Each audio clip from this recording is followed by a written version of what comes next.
Racist police officer assaults twins in the park. According to him, after he regretted it for the rest of his life. It was a golden afternoon in the heart of the small town of Willow Creek. The kind of afternoon when time seemed to slow down just to make room for the laughter of the children to echo louder, for the soft creaking of the swings, for the breeze to carry the smell of freshly opened flowers. In the center of the main square, two small rays of light moved with contagious joy. Mia and Maya, twins only 7 years old, indistinguishable except for the small colored bows they wore in their hair. Mia, with her light blue bow, ran after Maya, with the pink bow, while they both slid between the playground toys as if the world was made only of laughter and freedom. The square was alive. Mothers pushed strollers. Elderly people talked on benches. Young people skated. Everything there seemed safe, familiar, untouchable.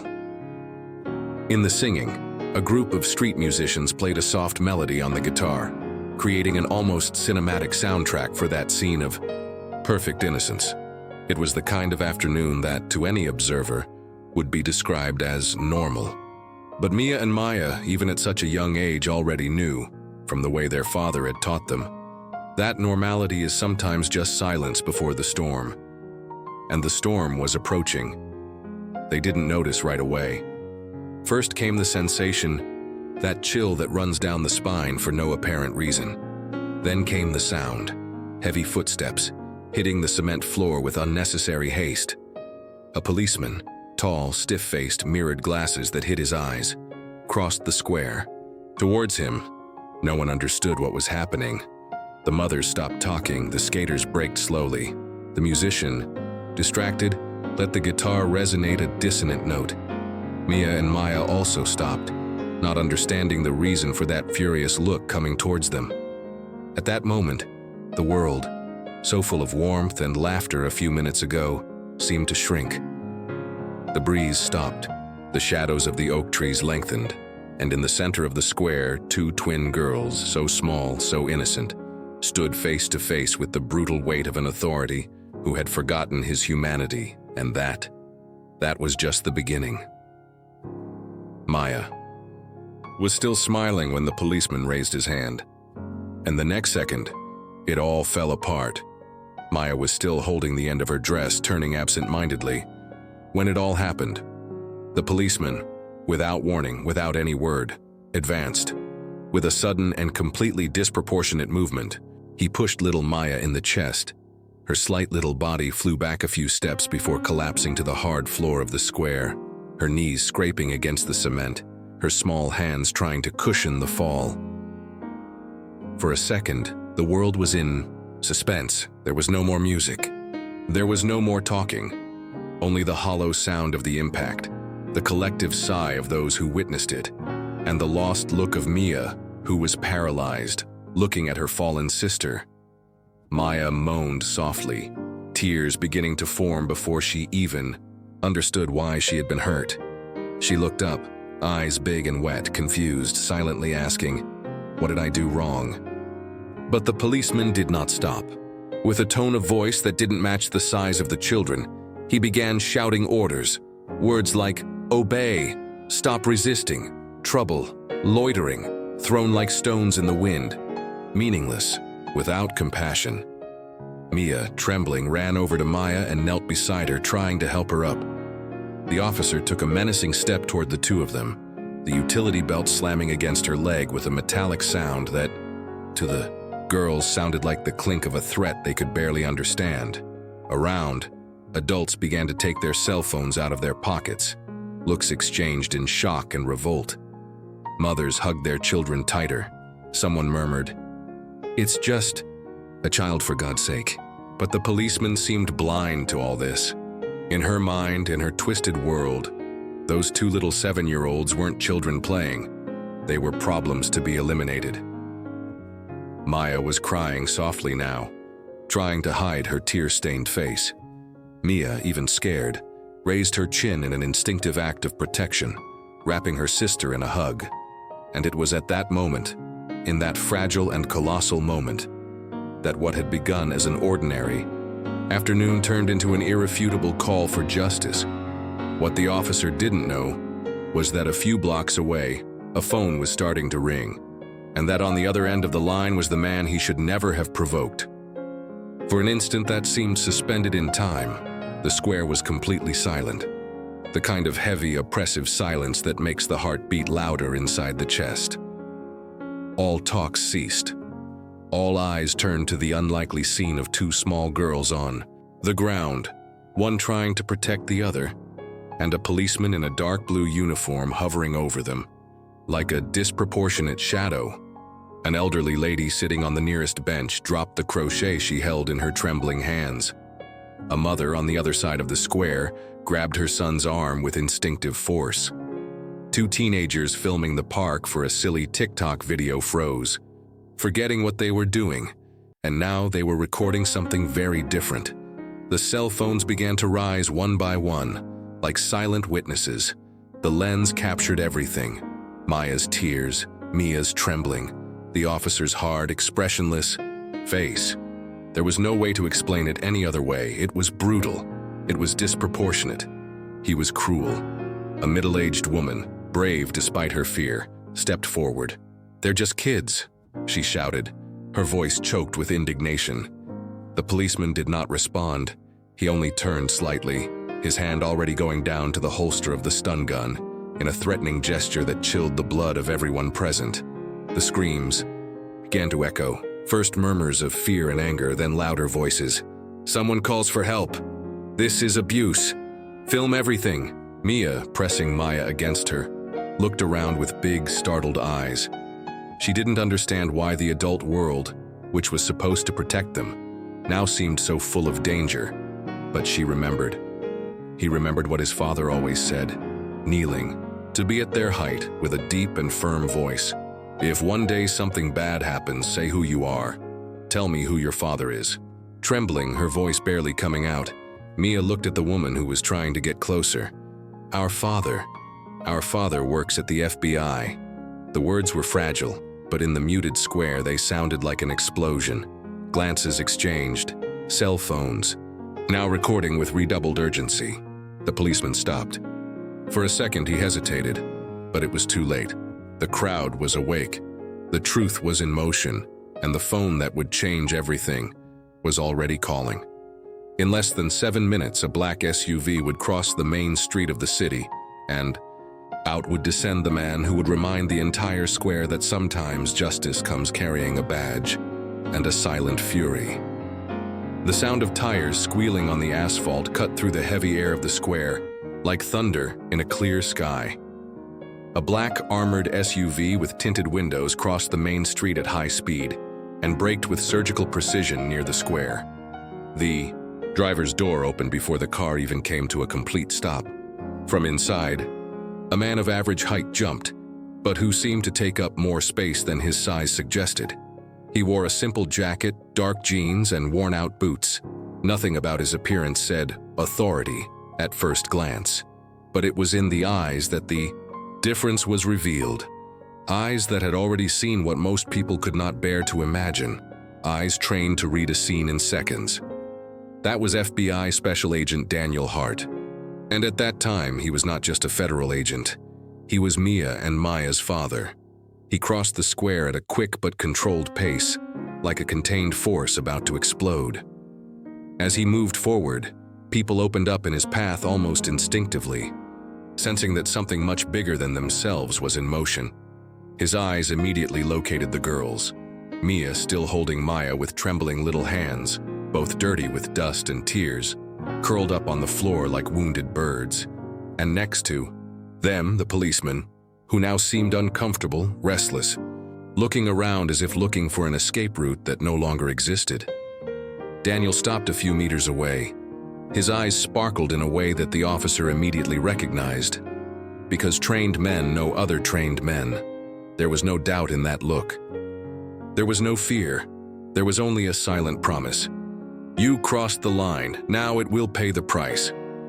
With the murderous calm of someone who knows exactly what he is doing, Daniel took a black leather wallet from his jacket pocket and opened. To the golden seal shone in the afternoon light. Federal Bureau of Investigation. Let go my daughters. Now.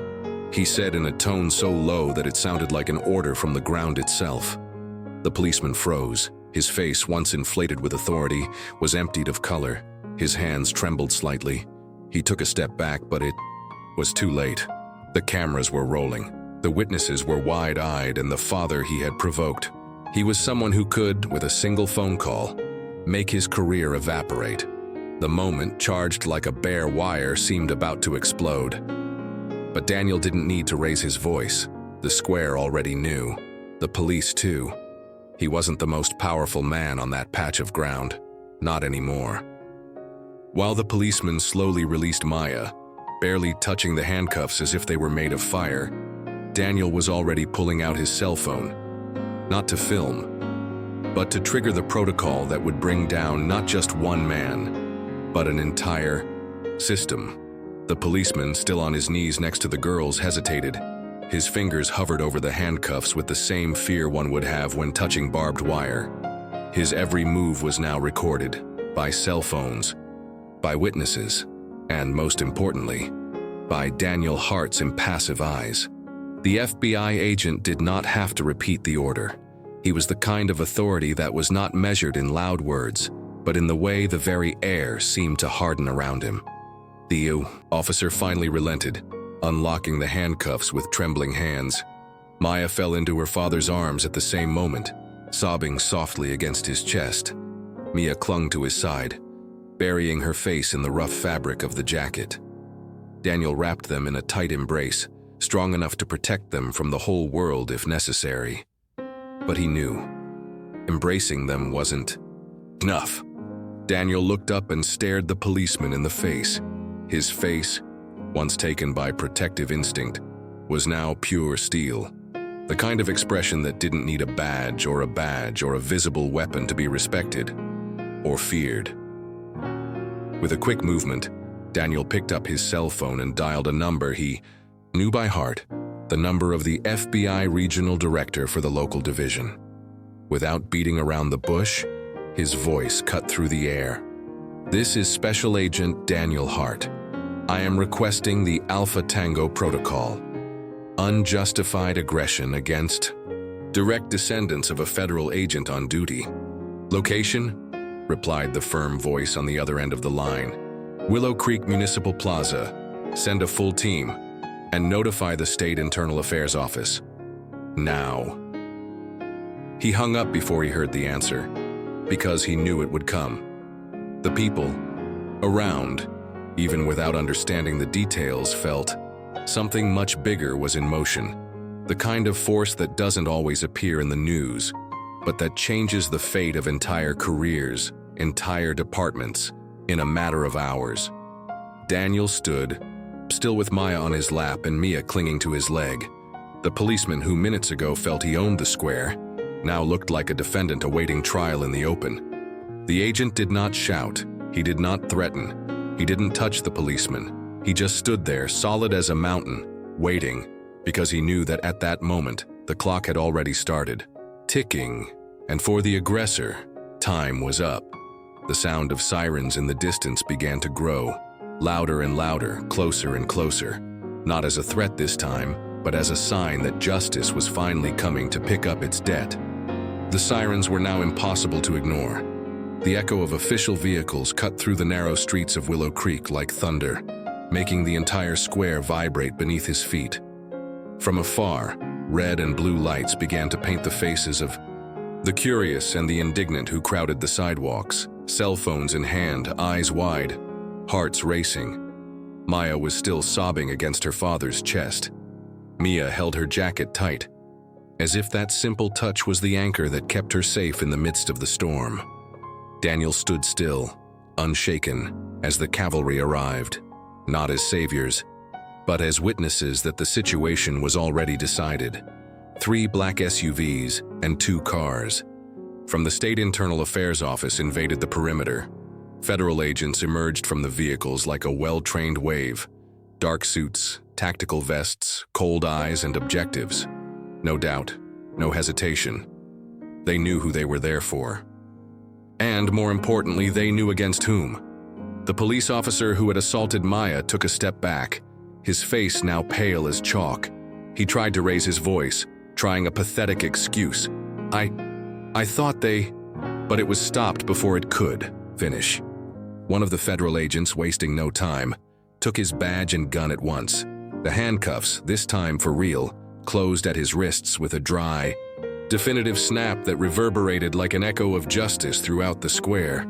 No one celebrated loudly. It was not time to party. It was time for real. Daniel carefully handed Maya over to one of the approaching paramedics, ensuring that she was examined immediately. Then he walked to the handcuffed officer. She looked him in the eyes. No hatred without shouting, only with the crushing weight of those who carry the real authority. The one that comes from truth, justice, responsibility, not brute force or misused power. You didn't know who they were, Daniel said, his voice low, cutting. And yet, even if they were nobody, it would still be unforgivable. The policeman lowered his head, having nothing to say. There were no excuses at that moment. There was no salvation. The crowd, once silent, began to murmur, sounds of approval, of recognition, because for the first time it didn't look like history would be buried. For the first time, the system seemed obliged to respond. And that was just the beginning. As the crowd rallied around the officers, a young woman, in the midst of the commotion, climbed onto a bench in the square, raised her cell phone high and shouted, "The world needs to see this." And so began the storm that no one else could stop. The video was already on the air even before the vehicles left the square. A 16-year-old teenager, who had filmed everything with her cell phone, uploaded it to social networks with a simple and explosive caption. Police officer assaults two 7-year-old girls. The father, an FBI agent. Justiça para Mia e Maya. Within minutes, the video began to spread like fire in dry straw on the way between the square and the children's hospital, where Maya would be evaluated. Daniel saw the notifications exploding on his cell phone. Messages, calls, alerts. It was as if the world had stopped to watch that horror. And now he was waking up furious. In the feeds, the images spoke for themselves. The brutal push against a tiny child, the tears, the silent, devastating arrival of the father, the inevitable surrender of the aggressor, the weight of a royal authority correcting an abuse in front of an entire neighborhood. It was raw. It was real. It was impossible to ignore. Influencers started sharing. Local journalists rushed into the square. Hashtags like Kai Justiça, Para as Gêmeas, Rio Não Mexa com Nossas Crianças, and Mia e Maya dominated Twitter, TikTok, Facebook. Within 3 hours, the story made it to the major national news.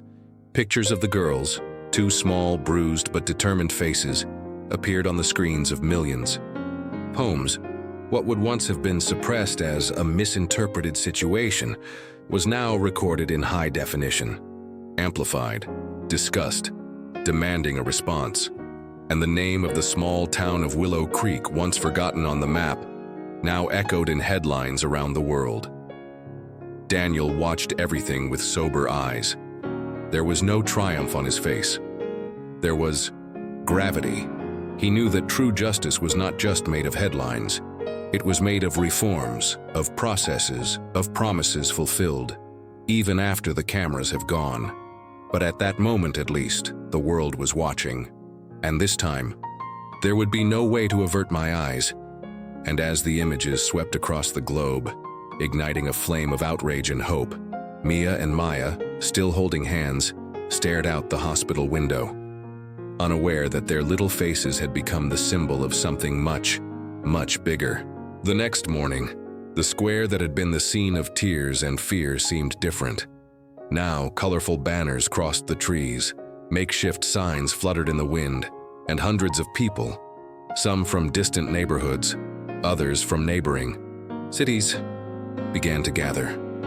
Not just out of anger, but for something much more powerful: determination. In the center of the square, right where Mia and Maya had fallen the day before, a large banner now hung, hand-painted with red letters. They We're not silent, we won't either. Daniel walked among the people with his daughters, one on each side holding their small hands. They were still shy, their faces still scarred, but with something new shining in their eyes. Strength. They knew even at such a young age that something much bigger had begun there. Community leaders, teachers, pastors, civil rights lawyers, all began to speak, organized, using a small improvised stage set up next to the fountain in the square. But it was when Daniel, without a visible badge only as a father, climbed the 3 steps of the stage carrying Maya on his lap and Mia by the hand, that silence took over. He didn't say much. He didn't have to. My children are small, but what they did here yesterday is big, he said, his voice confident, no tremor. They tried to teach them fear, but they taught courage. The murmur that ran through the crowd was like a whisper of wind carrying embers. Daniel continued, "It's not just about my daughters. It's about everyone who was hurt, ignored, and forgotten because someone thought they could abuse power without consequences. Enough." The word Chega echoed, repeated in dozens of mouths, as if it had a life of its own. From that moment on, Willow Creek became the epicenter of something bigger. A movement for transparency in the police forces, a struggle for new guidelines of conduct and approaches to minors, a national effort to protect children from abuse of power, and at the center of it all, Mia and Maya's little faces, always side by side, became involuntary symbols, not of victims, but of innocent resistance that refused to be silenced. That afternoon, as the crowd cheered and photographers captured every moment, Mia pulled the sleeve of her father's jacket and whispered, "We did the right thing, right, Dad?" Daniel knelt down to stand at their height, surrounded by the sound of applause, flashes, and voices that called for justice. He smiled, the first sincere smile in days. "Yes, my warriors," he said, kissing each one's forehead. "And now we will continue." And with that, they stepped down from the small stage together, not as victims of a broken system, but as sowers of change. The kind of change that starts with tears but blossoms with courage. The kind of change that neither time nor silence can erase. And as the first petals of hope fell from the trees, floating among the children who now played free in the restored square, the outside world began to understand. The fight for justice is never small, especially when it is born from the hearts of the most innocent. Sometimes the biggest revolutions start in the smallest bodies. Mia and Maya did not ask to be symbols of resistance. They just wanted to play in the square. But when injustice tried to silence them, what echoed was stronger than fear. It was courage. This story is not just about abuse of power. It's not just about a system that needs to change. It's about what happens when someone, even so small, decides that they won't lower their head. The question that remains for all of us is not, "What if it happens again?" element. The real question is, when it happens, which side will you be on? If this story moved you, don't let it stop here. Leave your like, because each like shows that there are still those who fight for right. Share now, because changing the world starts with sharing the truth. Sign up, because together, let's give a voice to those who should never have been silenced. In the comments say, "I choose to fight." We will show that as long as there is injustice, there will also be those who rise up, and this fight, it's just getting started.